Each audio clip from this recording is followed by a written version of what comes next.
प्रधानमन्त्री ओली उपस्थित भएका बेला नाराबाजी गरेका हुन्। युवाहरूको समूहले प्रधानमन्त्री ओलीको नाम नै लिएर नाराबाजी गरेका हुन्। नाराबाजी गरिरहेका युवाहरूले ढुङ्गा, हान, बालेन लगायतका शब्द पनि उच्चारण गरेका थिए। कार्यक्रममा नेपाली कांग्रेसका सभापति शेरबहादुर देउबा, पर्यटन मन्त्री बर्दी पाण्डे र मन्त्री एन बहादुर शाही, उद्योग मन्त्री दामोदर भण्डारी पनि उपस्थित थिए। प्रधानमन्त्री ओलीले नेपाली समाज बहुसांस्कृतिक र शान्तिप्रेमी भएकाले समाजलाई बिथुल्न र भड्काउने प्रयास सफल नहुने बताएका छन्।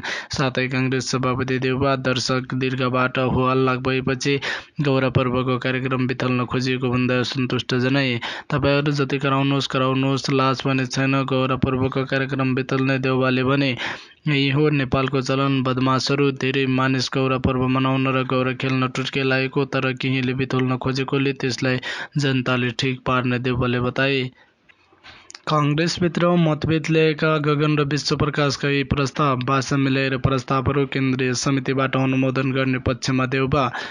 नेपाली कांग्रेसका सभापति शेरबहादुर देउबाले महामन्त्री 2 गगन थापा र विश्वप्रकाश शर्माले महासमिति हुँदै केन्द्रीय समितिमा पेश गरेका प्रस्तावका कतिपय विषयहरूमा मध्यमार्गी बाटो खोजेर सहमतिमै केन्द्रीय समितिबाट पारित गर्ने तयारी गरेका छन्। फागुन 7 गतेदेखि 10 गतेसम्म ललितपुरको गोदावरीमा चलेको महासमिति बैठकमा महामन्त्री थापाले सांगठनिक र अर्का महामन्त्री शर्माले समसामयिक राजनैतिक प्रस्ताव पेश गरेका थिए। महासमिति सदस्यहरूले प्रस्तावमाथि राखेका सुझाव समेटेर ती प्रस्ताव केन्द्रीय समितिबाट अनुमोदन गर्ने सर्वसम्मत निर्णय महासमितिले गरेको थियो। महासमिति सकिएको 4 महिनापछि गत साउन 23 गते बसेको केन्द्रीय समिति बैठकबाट महासमितिबाट आएका प्रस्तावहरू अनुमोदन गर्ने एजेन्डाले प्रवेश पाएको थियो। महामन्त्री 2 थापा र शर्माका प्रस्तावमाथि केन्द्रीय सदस्यहरूले धारणा राखेका थिए। यही भदौ 12 गते बुधबार अपराह्न 3 बजेका लागि केन्द्रीय समिति बैठक बोलाइएको छ। उक्त बैठक अघि नै सभापति देउबाले महामन्त्री 2 का प्रस्ताव कतिपय विषयमा मध्यमार्गी बाटो खोजेर केन्द्रीय समितिबाट सहमतिमै पास गर्न चाहेका छन्। मुख्य सचिव कृष्ण प्रसाद पौडेलका अनुसार सभापति देउबाले निवास होटल नीलकण्ठमा मंगलबार बिहान 11 बजे सभापति, उपसभापति 2 र महामन्त्री 2 बीच छलफल हुनेछ।